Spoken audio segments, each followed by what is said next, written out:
Right, how's guys? Squidzz Gaming here, welcome back to a brand new video, guys, and today I'm bringing you top 10, my top 10 favorite video games. And I made this video last year, but I've changed my mind on a lot of these games, so I'm here to bring you an updated list today.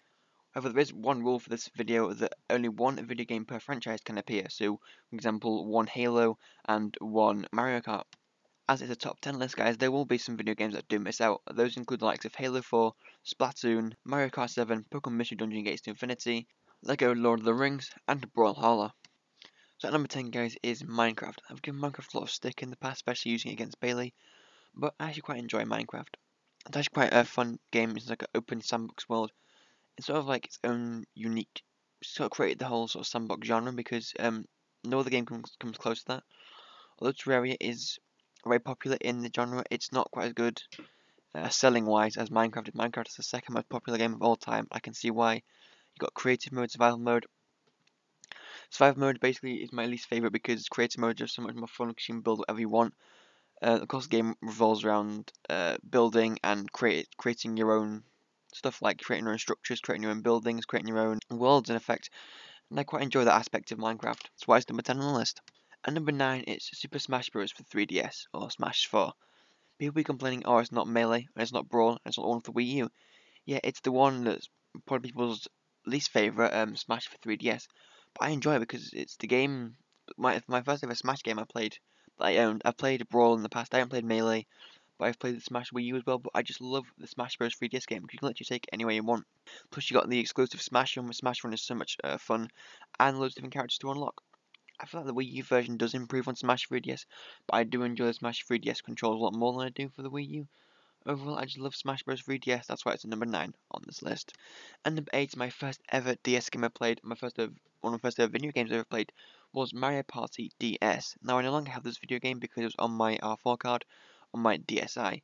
However, there was hours and hours and hours of that game put in. So many different minigame options. It's one of my favourite DS games because of just how amount of wide variety of games. They had loads of mini games, different sort of board game kind of things to play, and it was just overall really fun. Also, the aspect of collecting trophies and stuff like that. I did a lot of that back when I was a kid. Just collecting loads of trophies felt so good just to collect them.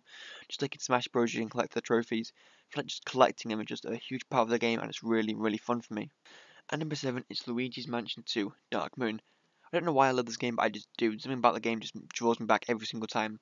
Whether it's the really cool boss battles or just the fact that it expanded on the first Luigi's Mansion game.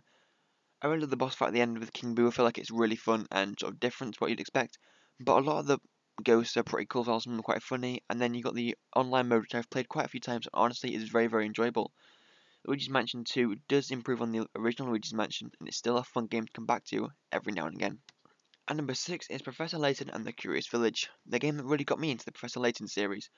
Professor Layton is one of the biggest sort of puzzle game franchises out there, with having 6 games, a movie, and a spin-off mobile game, with another game being announced very soon.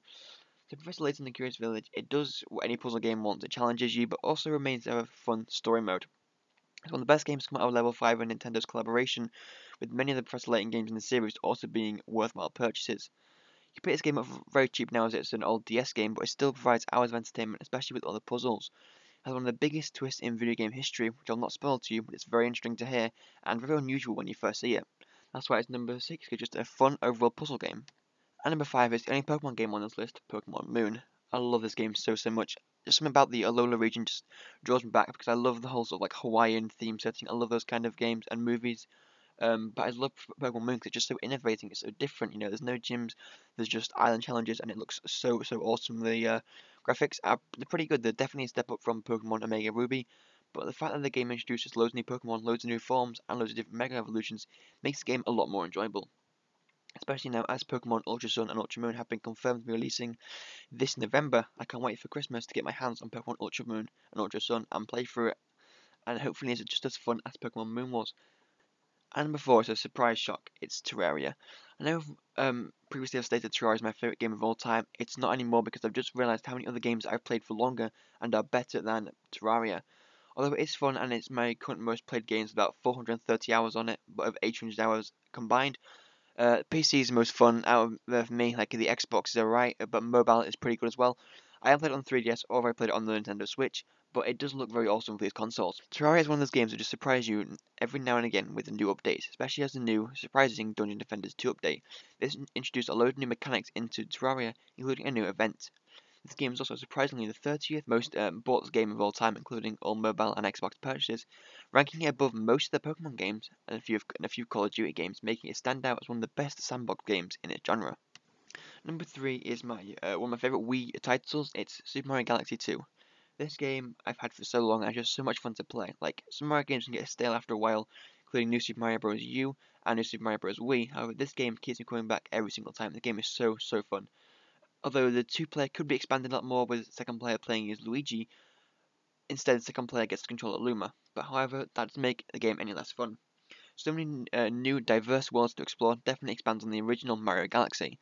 However, with the ability to now play as Luigi once you complete the game and go back to collect some green stars, which I think are quite fun as they are not just straightforward complete level challenges, they can be hidden in loads of different places around the galaxies. There's a lot more content than there was in Mario Galaxy 1. I think it's a fantastic game to play. And number 2 is LEGO Star Wars The Complete Saga. This is one of my games I tried so hard to complete but I never could complete 100%. There are other LEGO games I do enjoy, like LEGO Marvel and the original LEGO Star Wars, but this one takes the cake as the best LEGO game and the best Star Wars game of all time. It creates so depth and variety. You've got all 6 films to play through, from The Phantom Menace all the way up to Return of the Jedi, with loads of characters you can play as. It's not as open world as some of the newer games, but it's still quite open world with the ability to go outside into Jabba's sort of palace area, and you can collect different. You can't collect different characters on the way. You've got to unlock them from the hub. Got to purchase them, so you can't go around the world looking for them. However, that doesn't take away from the fact that the game is still very entertaining. It's got very good character customization with being able to make your own characters, and it's really fun because you get to play through all the films. And there's loads of different levels. You've got like spaceship levels and just regular on the ground levels. But it's still, at the end of the day, a very fun game indeed. And now, as my favourite game of all time, Mario Kart Wii. Yes, big surprise because there's a lot of people thinking Terraria will be number 1, but Mario Kart Wii is my most played game by far. I've put so many hours into that game, and it's so far the game I've completed the most. I've completed this game 100% with some varying degree. I completed all of the cups, got all the characters, all the carts, unlocked everything apart from, of course, completing them all in mirror mode. But I think that's a challenge I haven't done yet. Especially in years 3 and 4 of junior school, I just play this game so often because it's just so fun. I never used to play online because I didn't really know how to play online at that point, but I'd play against a computer and it'd be so much fun. I still play Mario Kart Wii to this day, occasionally, but there are other games in the series that can challenge it, but no game takes away from Mario Kart Wii's just overall greatness and the fact that it has some of the best characters in the franchise, including the likes of Funky Kong, King Boo, and Diddy Kong, as well as having a unique range of items including the new Power Blocks, Thundercloud, and Mega Mushroom. It doesn't have as much kart customization as Mario Kart 7 or 8 does, but it does have some basic karts that you can choose from. So guys, that was my list of my top 10 favourite video games of all time. If you did enjoy it then, please do leave a like, and thank you all so much for watching. I have been Squidzz Gaming, and I'll see you later. Goodbye.